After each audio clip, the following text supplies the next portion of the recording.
al Señor, hermano, y tome asiento, por favor. Pero déselo bien fuerte, hermano, amén. Así que póngase cómodo, muy cómodo, y puede tomar asiento. Lo que le voy a compartir, hermano, es algo que en realidad no lo hemos visto, no lo hemos estudiado, no lo hemos predicado, porque va más allá de lo que muchas veces nosotros creemos del resultado o el efecto de la muerte y resurrección de nuestro Señor Jesucristo. Va más allá. Mire, si bien es cierto y es una realidad, este día es muy especial por el evento que aconteció hace casi 2000 años. Haciendo números, hace 1992 años que aconteció este evento, donde la pasión de nuestro Señor Jesucristo, lo que Él sufrió, la muerte y resurrección de nuestro Señor Jesucristo. Pero el asunto, hermanos, que la misma iglesia y mucho cristiano, hay veces que en muchas ocasiones solo nos quedamos en la vida eterna que el Señor Jesucristo nos concedió, precisamente por su muerte y resurrección. O sea, ahí nos quedamos. Pero mire, eso lo leemos en los evangelios, Mateo, Marcos, Lucas y Juan, y nos bendice al ver que la promesa del Señor se hizo realidad. Pero si nos atrevemos a estudiar las epístolas del Nuevo Testamento, descubrimos ricas y abundantes bendiciones que están escritas y relatadas precisamente en esos escritos, y esas bendiciones las podemos disfrutar, las podemos obtener y las podemos hacer realidad por el derecho que nos concede nuestro Señor Jesucristo. Porque, hermanos, mire, si usted ya tiene la vida eterna, si usted ya tiene a Cristo, usted ya tiene la vida eterna. Eso es así. No espere a morir para ir con el Señor. El Señor ya vino a usted en el momento que usted le abrió su corazón a Cristo. Él ya vive en usted, Él está en usted a través de su Santo Espíritu. Pero sabe que hay mucha gente, hermano, que espera morirse para disfrutar de todas las bendiciones de Dios, y que eso no es así. Y por eso, hermanos, escuche, es tan importante analizar la escritura que acabamos de leer, y vamos a usar mucho la Biblia, pero le voy a ayudar en que usted no pierda un segundo leyendo, buscando en su Biblia. Lo vamos a poner en la pantalla. Pero hay tres grandes verdades, hermanos, divinas, en la escritura que acabamos de leer. Muy importante esto. Tres grandes verdades que en la tercera verdad, hermanos, se derivan todas las que vamos a compartir en este día. Porque, hermanos, hay veces que nosotros cuadramos el cristianismo a solamente un sistema religioso en el cual no disfrutamos el gozo, la alegría, la libertad. No disfrutamos en realidad, hermano, los beneficios que la muerte y resurrección de Cristo han traído a nuestras vidas y que por derecho divino nos corresponde. Así que esto, escúchelo, no es porque yo lo merezca, es por el derecho que Cristo me da con su muerte y resurrección. Ahí está la clave. Sin embargo, empecemos por una verdad. Empecemos por algo, hermano, de lo que tenemos que reflexionar en nuestra posición de seres humanos. Miren, en el inicio del verso 8 de la escritura que acabamos de leer, Pablo empieza declarando una verdad, y lo puede ver usted en su Biblia, en la traducción que usted usa. Pablo dice, iniciando el verso: a mí, que soy menos que el más pequeño de todos los santos. Lo interesante, hermano, vea esto, por favor. En la primera verdad que encontramos en este verso, ¿sabe que lo primero que encuentro, hermano, es la declaración que hace Pablo de su persona? Y él, hermanos, usa una frase que a nosotros no nos gusta. Porque si somos honestos, hermanos, lo que Pablo declara aquí es la suprema indignidad en la persona de Pablo. Voy a decirlo otra vez. Pablo aquí no se está inflando, ni jactando, ni llenando de orgullo a decir: yo soy el hombre que fui al tercer cielo, yo fui el hombre que vi a Cristo, yo fui el hombre que me encontré a Cristo cuando iba a Damasco, yo fui quien recibió revelación. Pablo dice: soy el más indigno, soy el más indigno. Y hermano, como dice en su traducción, cuando Pablo escribe: a mí que soy menos que el más pequeño de todos los santos, mire, muchos pudieran exagerar o pudieran decir que Pablo está exagerando en una falsa humildad, pero no, Pablo no está exagerando. Pablo está diciendo una verdad. ¿Sabe de quién? De él mismo, de su propia persona. Pablo está diciendo: soy el menos digno, soy el menos calificado, soy el más reprobado. Pero la pregunta que deberíamos hacer, hermanos, o nos deberíamos hacer es: ¿por qué Pablo se expresa de él mismo de esa manera? ¿Por qué Pablo hace esta declaración que dice: soy el más pequeño de entre todos los santos, como dice esa traducción, el menos digno de todo el pueblo de Dios? Y es que, mire, hermano, cuando menos encontramos 3 referencias en la Escritura, en la Biblia, donde Pablo habla de su propia indignidad. Como por ejemplo en 1 Timoteo 1:15, después usted lo lee, escribe la Escritura, pero en 1 Timoteo claramente Pablo dice: soy el primero de los pecadores. Pablo no dice: soy el primer apóstol más grande. Pablo dice: soy el primero de los pecadores. Hermano, lo que les voy a compartir es algo que le pega a nuestro ego. Porque si hacemos una reflexión de nosotros, ¿saben lo que diríamos? Yo no soy tan malo, yo no soy tan peor, yo creo que yo no soy tan terrible como otros, yo creo que yo soy un poquito digno, yo creo que yo merezco como una expresión menos cruel o menos cruda. Pero Pablo dice en 1 Timoteo 1:15, dice: yo soy el primero de los pecadores. Y después, ahí mismo en 1 Timoteo 1:13, él dice: habiendo yo sido antes blasfemo, perseguidor e injuriador. O sea, Pablo, hermano, no estaba diciendo: saben, al final de cuentas yo no vengo de una vida tan mala. No, Pablo está diciendo: soy el peor. Después en 1 Corintios capítulo 15 verso 9, ¿saben lo que dice Pablo?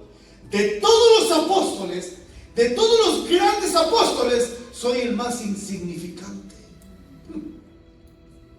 Ahora, escuche esto, iglesia. Esta es una verdad que todos los cristianos deberíamos reflexionar de manera personal. Nadie, absolutamente nadie, en su propia justicia, en sus propias obras, es digno de las bendiciones de Dios. Nadie. Nadie merece las bendiciones de Dios en su propia justicia. Iglesia, nadie merece la bondad de Dios en su propia justicia. Nadie. Porque la gente dice: merecías el cielo. No, todos merecíamos el infierno. Todos. Porque todos somos pecadores. Y Pablo, hermanos, al hacer esta declaración, Pablo saca a relucir su indignidad. La gran indignidad de la cual él se sentía.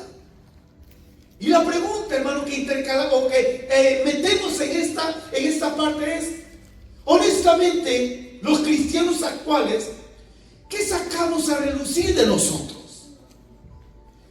¿Qué es lo que manifestamos ante las cosas que el Señor nos puede, hermano, estar pidiendo que hagamos o que no hagamos? Miren, cuando Pablo dice: soy el más insignificante, el menos calificado, el más indigno, hermano, realmente, hermano, muchas veces nosotros pudiéramos pensar: bueno, yo creo que soy mejor que Pablo, yo creo que soy mejor que los demás. Miren, nadie, absolutamente nadie es bueno.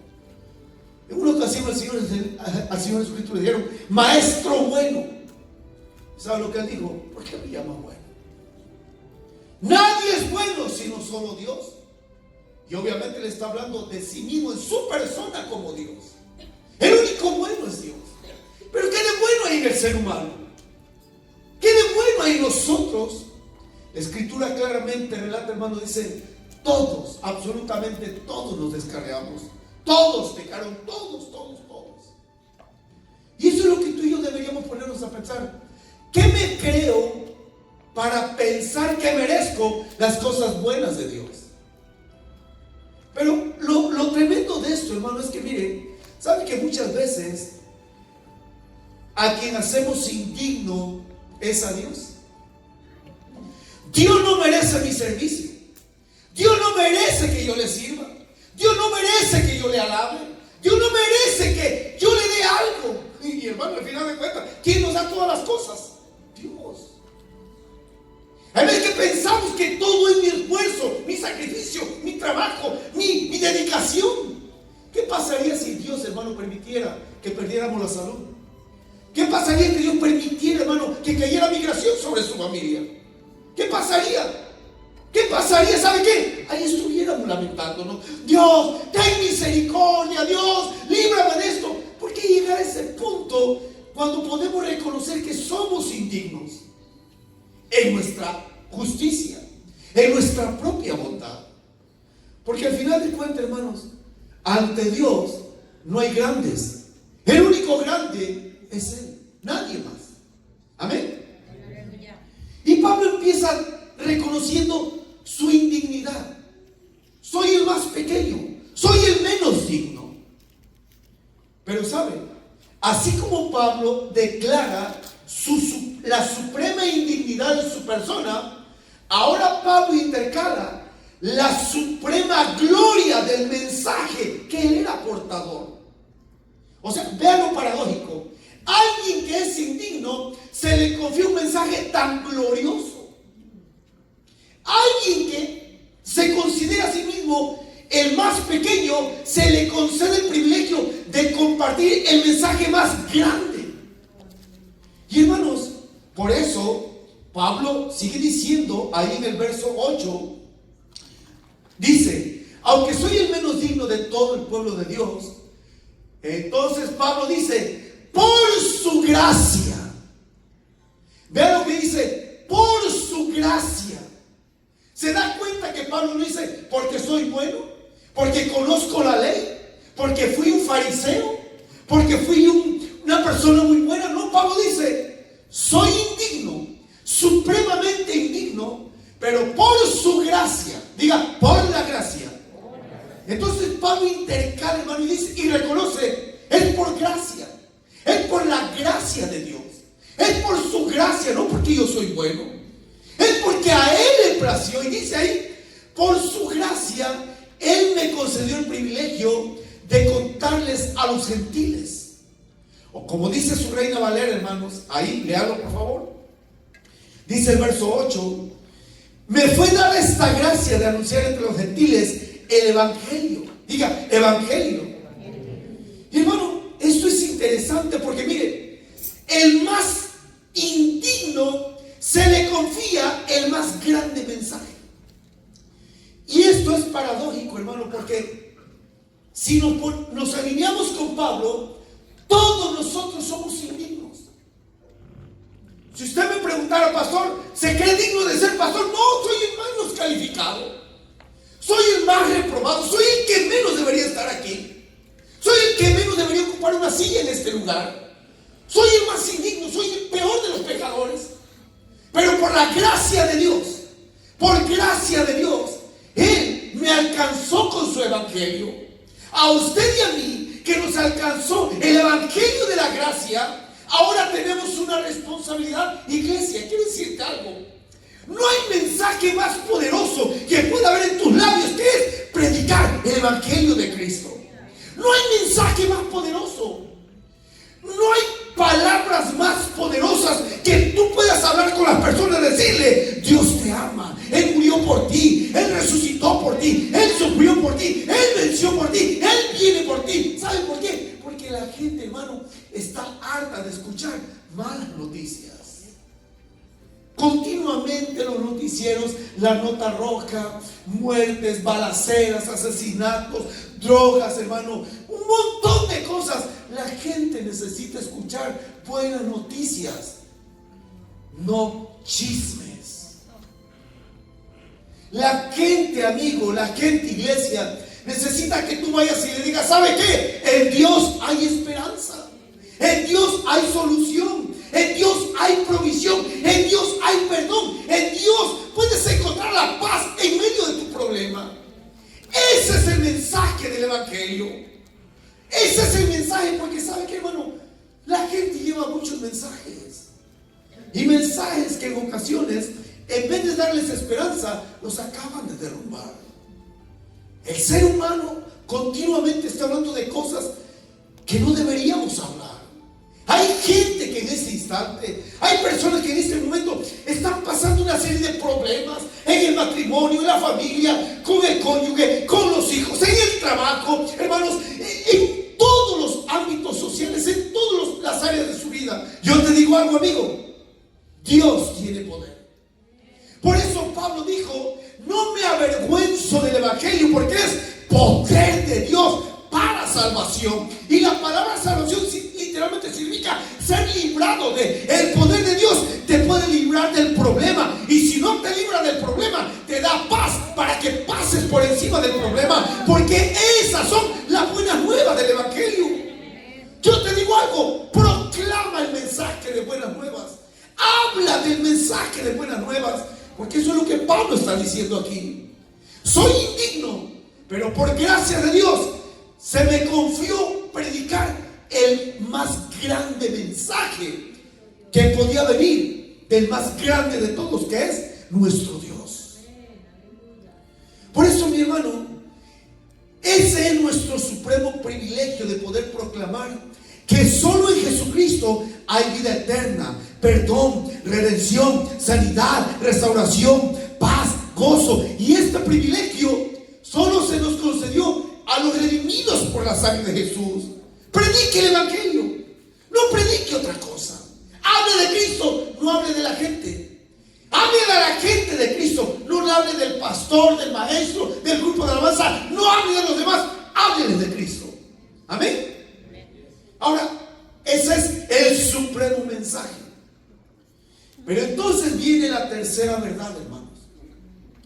Y la tercera verdad es que, miren, como ese es un mensaje, hermano, casi pedagógico de enseñanza, la primera verdad que nos revela el verso 8 es lo indigno que Pablo declara que era en su persona. Lo supremamente indigno que era Pablo. Pero lo segundo es el supremo mensaje que se le confía a una persona pecadora. Pero entonces, hermanos, viene la tercera verdad, que usted lo puede ver ahí en la pantalla. Dice: acerca de los tesoros inagotables que tienen a disposición por medio de Cristo. O como dice en su Biblia, en la Reina Valera 1960, dice: me fue dada esta gracia de anunciar entre los gentiles el evangelio de las inescrutables riquezas de Cristo. Mire, toda persona, sea hombre o mujer, y no importa la edad que tenga, que le ha abierto su corazón a Cristo, tiene un cofre de inescrutables. Mire, según la traducción que uno lea, uno encuentra palabras sorprendentes. En la Reina Valera dice inescrutables. En la versión internacional dice insondables. Aquí en la traducción viviente dice tesoros inagotables. Ahora, todos los sinónimos de insondables, inescrutables, inagotables, hermanos, todos los sinónimos que se puedan usar en esta traducción, mire, solo significa una verdad: que estas riquezas no se pueden entender, comprender con nuestra mente humana, sino que todas estas riquezas se tienen que creer y obtenerlas para beneficiarnos de ellas solo por un acto de fe. Y ahí es donde nos hemos atorado. Porque si usted y yo como cristianos entendiéramos, o si no entendemos, creyéramos en esas inescrutables riquezas, nuestra vida sería otra. Porque es un fraude, como le voy a repetir, leer la Escritura, no creer la Escritura, hermanos, y no beneficiarnos de esas promesas. Por eso, mire, aquí Pablo dice las inescrutables riquezas. Diga conmigo riquezas. Una vez más diga riquezas. Mire, ¿sabe que al mundo le gusta la palabra riquezas? Riquezas, riquezas, riquezas. Y escuche, hermano, el mundo dedica todo su esfuerzo a buscar riquezas materiales. Y lo grave es que muchos cristianos están en eso. Y no son malas en sí, pero vamos a entenderlas. Porque mire, si no entendemos que las riquezas que en Cristo tenemos derecho y las obtenemos, escuchen, alguien se puede hacer inmensamente rico, humanamente hablando, pero espiritualmente ser muy pobre. Porque mire, el apóstol descubre en Cristo una fuente eterna de riquezas espirituales que ennoblecen, engrandecen a esa persona que se apropia de esas promesas. Porque, mire, lo trágico de esta verdad es que muchos cristianos han descubierto más las riquezas materiales y despreciando las riquezas espirituales, y vienen a ser exactamente como el Señor Jesucristo le dice a la iglesia en Apocalipsis, a la iglesia de la Odisea. Vean lo que dice, por favor, técnicas. Dice Apocalipsis 3:17: porque tú dices, yo soy rico y me he enriquecido y de ninguna cosa tengo necesidad. Pero vean, y no sabes que tú eres un desventurado, miserable, pobre, ciego y desnudo. Y aquí viene el punto, iglesia. Tenemos que tener cuidado a esta advertencia, porque el mundo aplaude las riquezas materiales, pero desprecia las riquezas espirituales. Y hay muchos cristianos que tienen mucho materialmente hablando, pero espiritualmente son unos miserables. ¿Por qué? Desprecian la oración, desprecian la escritura bíblica, desprecian el congregarse, desprecian el servir, desprecian el dar, desprecian en verdad buscar las cosas que verdaderamente valen la pena. Y por eso, hermano, ¿cuánta gente hace tiempo dejó de congregarse? Por el trabajo, por la distancia. Y les digo algo, al final de cuentas solo son excusas. Porque no importa que un trabajo esté tan lejos, ¿saben qué? Buscamos la manera de ir a ese trabajo, pero de que llegamos, ¿por qué? Queremos ese dinero, queremos ese tiempo extra, queremos ese beneficio material, aunque despreciemos lo espiritual. Y por eso mucha gente dice, es que tengo que trabajar, es que tengo que, ¿sabes qué? Hazlo, pero analiza tu fortaleza espiritual en relación con Dios. Porque puede que estemos confiando más en la habilidad humana o en las riquezas materiales, despreciando totalmente lo espiritual. Por eso, si usted observa, las personas que han tenido tanto dinero mueren de una sobredosis de droga. Mueren, hermanos, de tantas cosas que quieren llenar en su vida. ¿Y sabe por qué? Porque creen que todo lo material lo va a llenar, cuando en el corazón de cada ser humano hay un hueco, hay un vacío. Y ese hueco y ese vacío, ¿sabe quién solamente lo puede llenar? Dios, nadie más. Si vemos, hermano, la triste historia de Michael Jackson, el hombre murió de una sobredosis de droga. Si vemos la historia de Whitney Houston, murió de una sobredosis de droga. Si vemos la historia, hermano, de Elvis Presley, murió de una sobredosis de droga. ¿Saben qué? Teniendo millones en el banco, pero no tenía a Cristo. Y tú, amigo, iglesia, puedes tener muchas cosas materiales, pero si no te apropias de las riquezas espirituales, mira, no es lo que el mundo diga. Claramente dice ahí el Señor Jesucristo, dice, tú dices. Y esta es una reflexión que debemos analizar. ¿Qué dices de ti mismo? Yo no necesito ir a la iglesia, tengo trabajo. Yo no necesito servir, Dios lo sabe.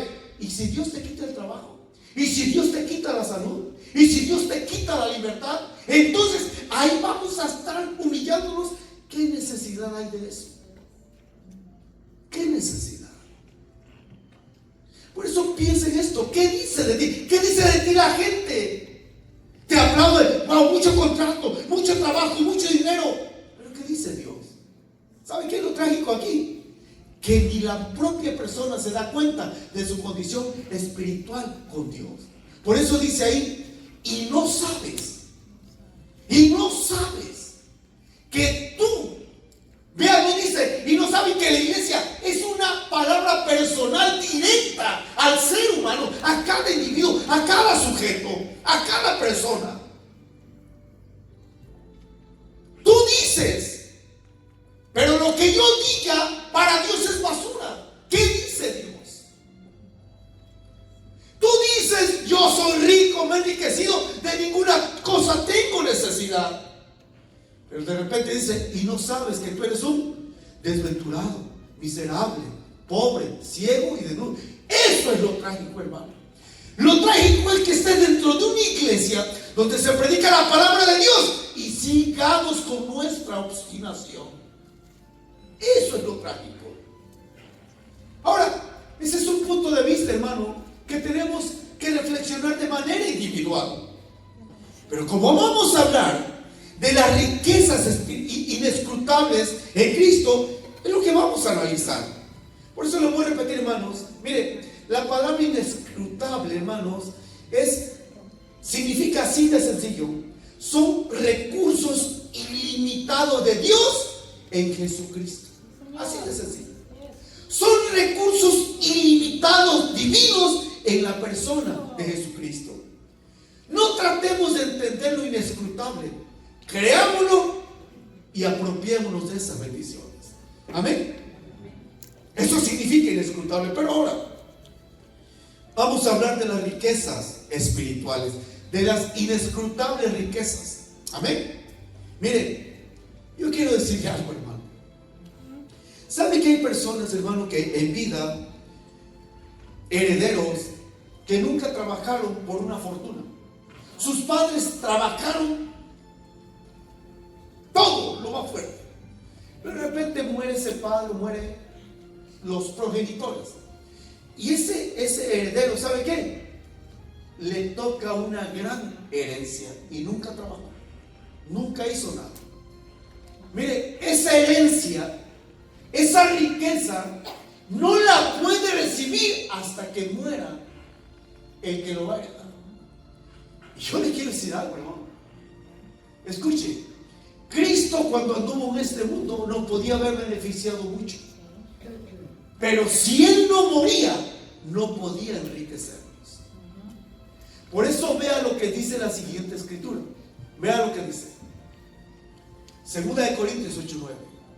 Porque conocéis la gracia de nuestro Señor Jesucristo, que siendo rico, por amor a vosotros, ¿qué? Se hizo pobre, para que vosotros con su pobreza fueseis enriquecidos.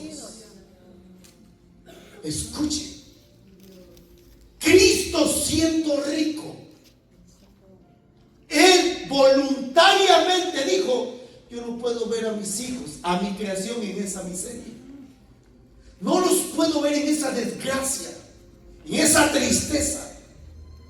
No los puedo ver en esa amargura. Y le proponen, ¿y qué quieres hacer? Me voy a hacer pobre. Me voy a hacer pobre para que ellos se hagan ricos. Oigan, qué trueque, qué cambio, qué negocio. Pero ¿sabe qué es lo trágico? Que leyendo esto, que con todo el sacrificio que hace Cristo, muchos prefieran seguir en su pobreza espiritual cuando tenemos a nuestra disposición los recursos divinos para hacernos ricos. Y aquí le voy a tocar solo 3 áreas donde usted y yo podemos ser archimillonarios, multimillonarios. Y no vaya a pensar, va a hablar de millones de dólares. No, le voy a hablar de millones de bendiciones espirituales. Porque mire, una persona puede tener todo el dinero del mundo, pero el dinero no compra las bendiciones de Dios. Señor, así es. El dinero no puede comprar una sola bendición de parte de Dios. No la puede. ¿Por qué? Porque mire, valga la redundancia, con dinero se compra sexo, pero no se compra amor. Con dinero se compra la mejor cama, pero no se compra el sueño.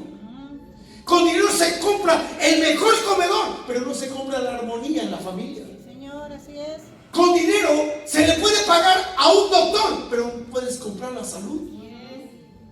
Por eso las riquezas en Cristo no tienen precio. Él se hizo pobre para que tú fuéramos ricos. Hazte rico, hazte millonario. Ahora usted dirá, entonces, pastor, las riquezas materiales no tienen valor. Claro, disfrútelas. Claro. Pero disfrútelas de la manera correcta. Disfrútelas de la manera correcta. Porque mire, mientras mucha gente se esfuerza por hacerse rico, cada vez se hacen más miserables. Entre más trabajan, cada vez se desgastan más. Y no disfrutan las verdaderas riquezas espirituales que tenemos en Dios. Por eso mire, el Señor Jesucristo dijo, no puedo ver a mi creación en esa miseria, en esa desgracia. Y le pregunto, ¿qué vas a hacer? Voy a hacerme pobre. Me voy a hacer pobre para que ellos se hagan ricos. ¿Saben cuál es el problema? No queremos. Queremos seguir como los de la Odisea. No voy a trabajar y me voy a hacer rico. Y fíjense, Dios, no sabes que eres un ciego, pobre, miserable del mundo. ¿No te das cuenta? Hazte rico, dice Dios. Porque yo me hice pobre para que tú fueras enriquecido. Yo sufrí para que tú no sufras. Yo morí para que tú no mueras. Yo vencí para que tú disfrutes la victoria. Pero no queremos disfrutar eso.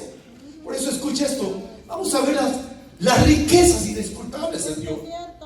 Porque mire, hermano, es muy importante. Mire, vamos a ver la primera. Póngame por favor Romanos 11:33. Vean lo que dice.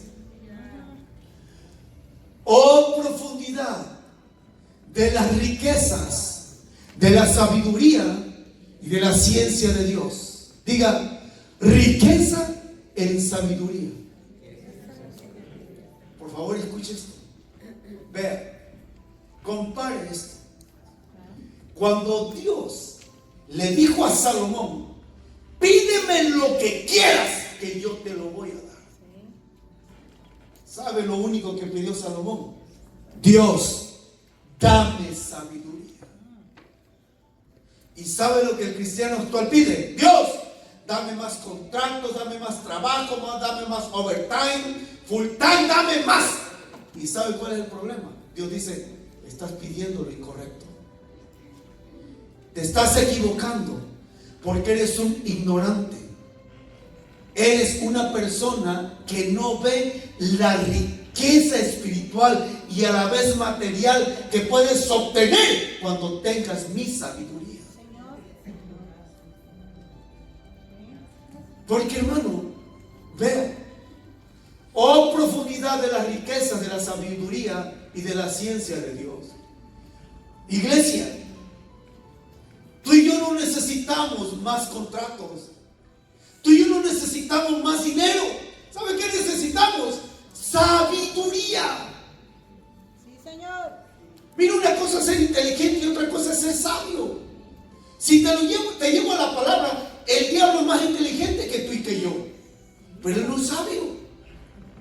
Él es más inteligente que tú y que yo, pero él no es sabio. Por eso tú necesitas la sabiduría de Dios para ser el esposo, el padre, el siervo que Dios quiere que tú seas. Tú necesitas la sabiduría de Dios para ser la esposa, la madre, la sierva que Dios quiere que tú seas. Porque ¿de qué sirve que tienes el conocimiento? En otras palabras, tienes la inteligencia, pero no tienes la sabiduría. O sea, tienes la inteligencia, tienes el conocimiento, pero no tienes la habilidad para aplicar ese conocimiento. Entonces no eres una persona sabia. Por eso, hermano, ¿A qué vamos a comparar la sabiduría de Dios? Joven, estudiantes, ustedes necesitan la sabiduría de Dios para ser los mejores estudiantes en las escuelas. Cuando Daniel y sus 3 amigos estaban en Babilonia, ¿qué fue lo que hicieron? Ellos dijeron: Dios, no vamos a permitir que este sistema nos corrompa. Aunque nos cambiaron el nombre, no han cambiado nuestra creencia. Aunque nos cambiaron el nombre y nos pusieron nombres babilónicos, nuestro corazón sigue buscándote a ti. Y aunque le pusieron Sadrach, Mesach, Abednego y Belsasar, hermano, todos eran nombres babilónicos de dioses de Babilonia. Pero ¿qué dijeron ellos? Señor, danos gracia para que el carcelero nos conceda lo que le pedimos. Y que cuando después de 3-4 años, cuando estos 4 jóvenes vinieron a Nabucodonosor, ¿qué dice la Biblia? Dice que no se halló en todo el reino como esos 4 jóvenes, con tanta sabiduría, con tanta inteligencia, con tanto conocimiento como ellos. ¿Quieres ser el mejor estudiante en el nivel académico que estás? Pídele a Dios sabiduría. Vean lo que dice Santiago 1:5.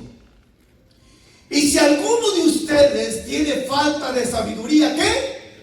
Pídala a Dios. ¿A quién le tiene que pedir sabiduría? Y ya va a ser Dios, dice, el cual da a todos abundantemente y sin reproche. ¿Y qué? ¿Qué le va a dar Dios? Sabiduría. Pero ¿cuándo se la va a dar? Cuando se la pida. Cuando usted se la pida. Pero ¿se da cuenta que estamos pidiendo lo incorrecto? Señor, dame más trabajo. Señor, dame más contratos. Señor, dame más fuerza. ¿Sabe lo que Dios dice? Hijo, lo que tú necesitas es mi sabiduría. ¿Y quién puede comprar dinero con sabiduría? ¿Quién puede comprar dinero por la sabiduría? Nadie. Esa se obtiene solamente cuando se la pedimos a Dios. ¿Usted quiere ser una persona sabia? Pídale a Dios sabiduría. ¿Me están entendiendo? Ahora, mire, esa sabiduría nos sirve para tomar decisiones, para resolver problemas, para solucionar conflictos. Sí, Señor. Amigo, escúchame bien lo que te voy a decir. ¿Sabes por qué estás en ese problema, en ese conflicto, en esa situación? Porque no sabes cómo resolverlo. ¿Sabes qué necesitas? Sabiduría. ¿Por qué me está yendo así? Porque, bueno, pueden ser por 2 razones. Una, porque estás en proceso. Pero la otra, porque necesitas ser sabio para tomar las decisiones correctas. ¿Me están entendiendo? Así que mira, ante los problemas de la vida, acuérdense que estamos en un mundo caído, en un mundo, hermano, que está maldito. Ante toda caída, toda maldición que el mundo con la cual nos bombardea, ¿sabes qué necesitamos? Sabiduría para tomar decisiones. Pero ahora, escuchen, resulta que no hemos sido sabios y hemos pecado. Pecamos, hermanos, como el hijo pródigo, hasta irnos a vivir con cerdos, a cuidar cerdos, a comer alimento de cerdo. Pero ¿sabe qué, hermano? Parece que todo está perdido. Pero de repente, hermano, descubrimos la inescrutable riqueza en otra área de parte de Dios. Y vea lo que dice la siguiente escritura, Efesios 1:7. Dice: en quien tenemos redención, ¿por qué? Por su sangre. El perdón de pecados, ¿según qué? Las riquezas ¿de qué? De su gracia. Oiga bien, ahí está en la pantalla. Vean lo que dice la pantalla. En quien tenemos redención por su sangre, el perdón de pecados, ¿según qué? Las riquezas de su gracia. Y vean lo interesante.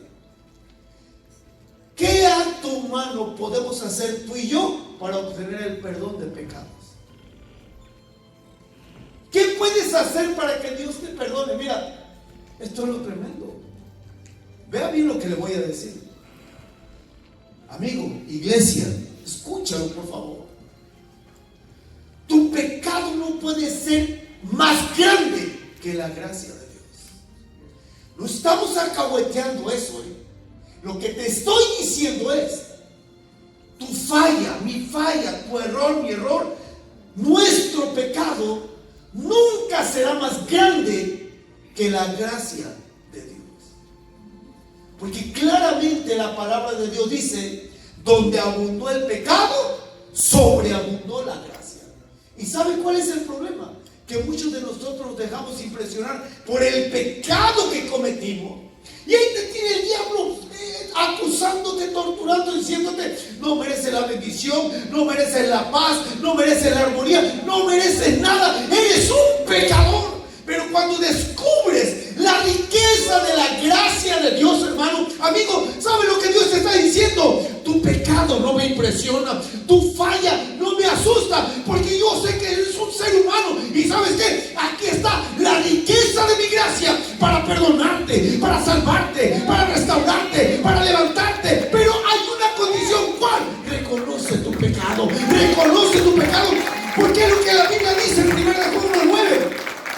Si confesamos nuestros pecados, Él es fiel y justo para perdonar nuestros pecados y limpiarnos de toda maldad. ¿Por qué? Por su gracia.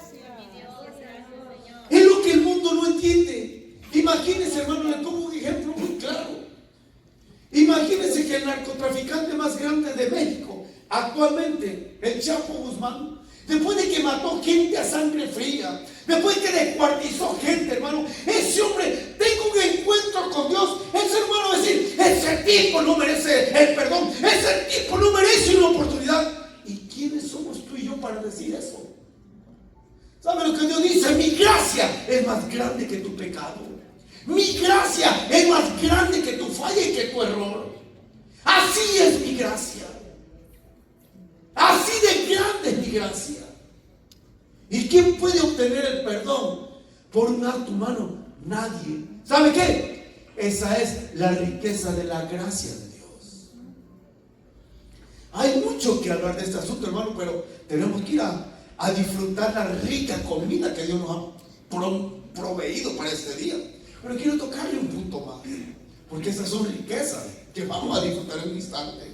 Pero miren, de algo que le quiero decir, querido y amable oyente, por favor, ten presente esto.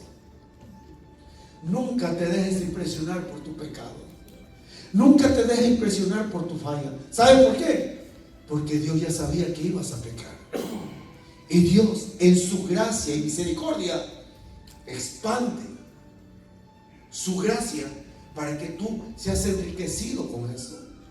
Por eso, hermano, la gente dice, es que sería incapaz que Dios perdonara a una gente que mató tanto. Bueno, ¿sabe quién escribe Efesios 1:7? Pablo. ¿Y qué dijo él? Habiendo yo sido antes blasfemo, perseguidor e injuriador. Eso había sido Pablo. Y fue recibido, de hecho, por eso en 1 Timoteo 3 dice, mas fui recibido a misericordia, porque todo lo hice en ignorancia. Y es que Pablo estaba ajeno de los valores morales, no, pero él estaba metido en la religión que decía, mi religión es la verdadera. Y cuando Pablo descubre la gracia de Dios, ¿sabe lo que dice Pablo? Me cambio de la ley a la gracia. ¿Por qué? La gracia es más rica, más beneficiosa que la misma ley. ¿Amén? ¿Me está entendiendo? Ahora, escuche. De repente, hermano, usted ya pidió sabiduría a Dios. Ahora es enriquecido con la sabiduría de Dios. Pero cuando no era sabio se equivocó y el pecado ahí, hermano, nos torturó por tiempo. Pero nos apropiamos de la riqueza de la gracia de Dios y obtenemos el perdón. Pero resulta, hermano, que disfrutando de la riqueza de la gracia de Dios, de repente salen problemas. De repente sale una necesidad económica. De repente, hermano, sale un problema de salud. De repente sale un problema, no sé, en cualquier área de su vida. Bueno, pues escuche esto. Entonces podemos beneficiarlo con la otra riqueza gloriosa de Dios. ¿Cuál es? Me lo ponen por favor, técnicas. Vean lo que dice Filipenses 4:19, versión internacional. Así que mi Dios les proveerá de todo lo que necesitan conforme a las gloriosas riquezas que tiene en Cristo Jesús. ¿Qué significa esto, hermano? La riqueza de la gloria de Dios. La palabra gloria en esta parte, hermano, es eusazo. Es una palabra griega. Pero lo que está diciendo aquí, hermano, es que el poder de Dios tiene toda la capacidad para proveer tu necesidad cuando menos te lo imaginas y como menos te lo imaginas. Puede que en un momento, hermano, digas en ese momento: no tengo para pagar la renta, para pagar el bill de la luz, yo no tengo nada. Y me sale la oferta: ven a trabajar un domingo. Digo, uno dice: yo sabía que Dios no me iba a fallar. Pero no te das cuenta que puede que ser Dios está probando tu fe. Le voy a compartir algo que pasó aquí en esta iglesia y que nunca lo he compartido ni siquiera a mi esposa. Hace tiempo, hermano, vino a esta iglesia una persona. Y esta persona, hermano, cuando yo vi que llegó, yo lo vi así medio, a esta persona medio sombrío. Y en esos días, otra persona de esta iglesia había pasado por mi oficina y me había dado un cheque con $800. Dice: pastor, bendiga a donde usted ubique una necesidad. Y hermano, se lo digo honestamente, yo tuve la convicción, al ver a esta persona, le dije: oye, qué bueno que viniste, me da gusto verte. Lo único que me dijo: si usted supiera cómo vengo. Fue lo único que me dijo.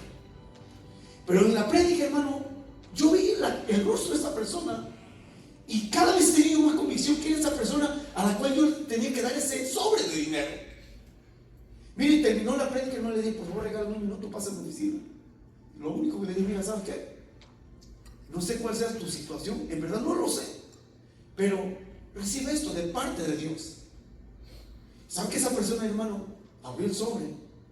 Y cuando vi que eran $800, dice: wow, dice, hoy más que nunca creo que Dios está al cuidado de mí. Digo: ¿por qué? Dios sabe, dice, que lo único que tenía yo eran $10 para echarle gasolina al carro y llegar a la iglesia. Yo no tenía ni para regresar. Dice: Dios sabe que tengo que mandarle dinero a mi familia en México. Y hoy me ofrecieron ir a trabajar y me ofrecieron pagarme el doble. Pero yo dentro de mí decía: tienes que oír la palabra de Dios. Y le voy a decir algo: no es que Dios, hermano, haga eso con todo mundo, no. Pero lo que lo estoy diciendo es que Dios conoce su necesidad. Y Dios, de manera inexplicable, de manera, hermano, totalmente inimaginable, Dios va a proveer su necesidad. ¿Y sabe por qué? Porque así es Dios. Así es Dios. Porque Dios su economía no la maneja por el valor del dólar, el valor del petróleo, el valor del oro. La economía de Dios es divina.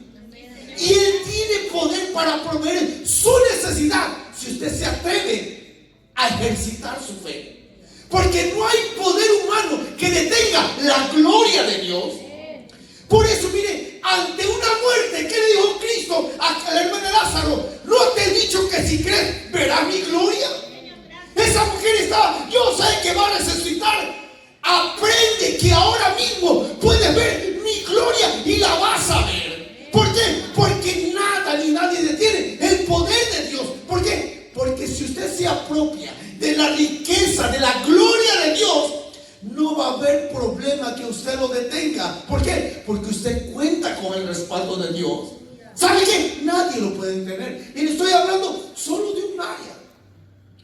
Pero me atrevo a decirle, por fe y por convicción, que si nosotros nos apropiamos de las riquezas, de la gloria de Dios, hermano, usted va a comprobar en su vida: si Dios por nosotros, ¿quién contra nosotros? Acuérdense cuántas veces recibimos, hermano, malas noticias, que no teníamos los recursos para acabar de pagar esta propiedad. Y no eran 20, 30, 40 mil dólares. Eran cientos de miles. ¿Y sabe qué? ¿Cómo proveyó Dios? No me lo pregunte. Pero todo llegó.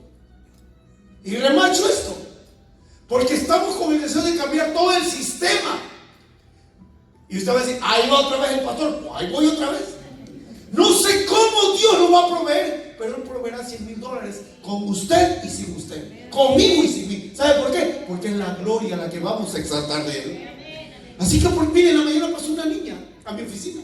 Estaba con mi esposa. Pastor, aquí traigo mi sobre de $1,000. Le digo, no, llévalo ya a administración. Pero lo más impresionante, hermano, que la gente que le cree a Dios siempre van a estar sembrando, aunque no tengan. ¿Sabe por qué? Porque Dios se encargará de suplir esa necesidad. Por eso dice ahí, así que mi Dios, diga mi Dios, les proveerá de todo lo que necesiten conforme a las gloriosas riquezas que tiene en Cristo Jesús. ¿Sabe por qué mucha gente está muriendo en miseria económica? Porque retienen. ¿Sabe lo que dijo Cristo? Da y se os dará. Medida apretada, remecida, o sea, lo mejor. Por eso, hermano, cuando usted retiene, usted le está diciendo a Dios, no creo que seas capaz de proveer. Pero Dios, la gloria, la riqueza de la gloria de Dios es capaz de eso y de más. ¿Amén? ¿Me están entendiendo? Ahora, la pregunta es, ¿para quién son todas las riquezas inescrutables de Dios? Para sus hijos, para los hijos de Dios.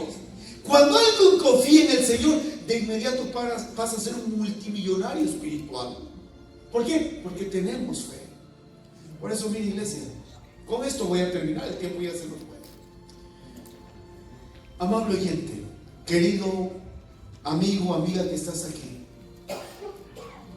tu situación, condición o necesidad es real, te lo garantizo que es real.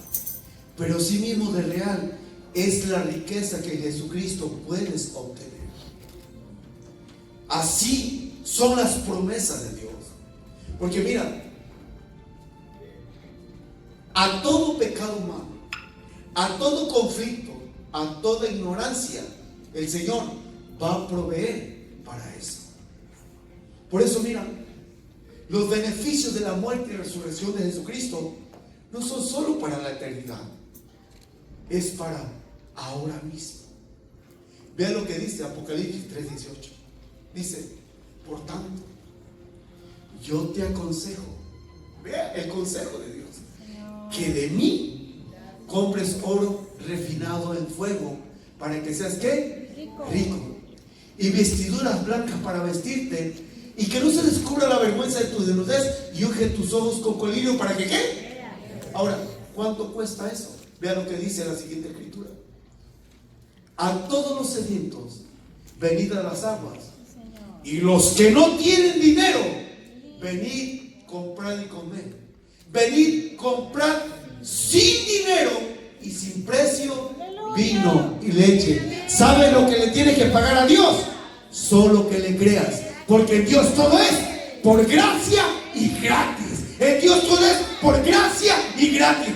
Y si quieres ser un rico espiritual, venga al Señor. Si, mira como dice ahí, tienes sed, ven a la fuente de agua viva. Tienes hambre, ven a comer el pan de vida que es Cristo. Tienes necesidad, ven y ¿sabes qué? Tu bendición, ¿sabes cuánto te va a costar? Nada, pero ¿cuánto le costó a Dios? La sangre del Hijo de Dios. Y si el Señor dice en su palabra, al que no escatimó a su propio Hijo, ¿cómo no nos dará con Él también todas las cosas? Todas las cosas, todas las cosas físicas, materiales y espirituales, paz, gozo, libertad, hay en Cristo, porque esas son sus riquezas que nos hereda por gracia divina. Sea un rico espiritual, aprópiese de las riquezas inescrutables. Mire, le digo algo, no hay. Usted puede estar rodeado de problemas. Usted puede estar en medio de una gran lucha y guerra. Pero si usted tiene la riqueza de Dios, usted estará en paz.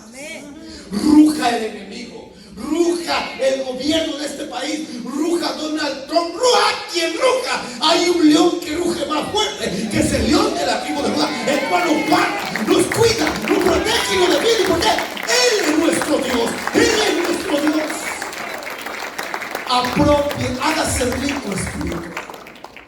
Es que la religión empiece una relación con el Padre a través de Jesucristo. ¿Cuántos entendimos? Amigo, ¿por qué hoy no le entregas tu vida al Señor? Gracias, Señor. ¿Por qué hoy no tomas la decisión de abrir tu corazón a Cristo y vienes a ser un hijo o una hija de Dios? Vamos a poner sobre nuestros pies. Quiero decirle primero esto a los cristianos. Cristianos, si tú tienes que cambiar tu mentalidad, como Dios le dijo a la iglesia en la Odisea, tú dices: yo soy rico y no tengo necesidad de nada.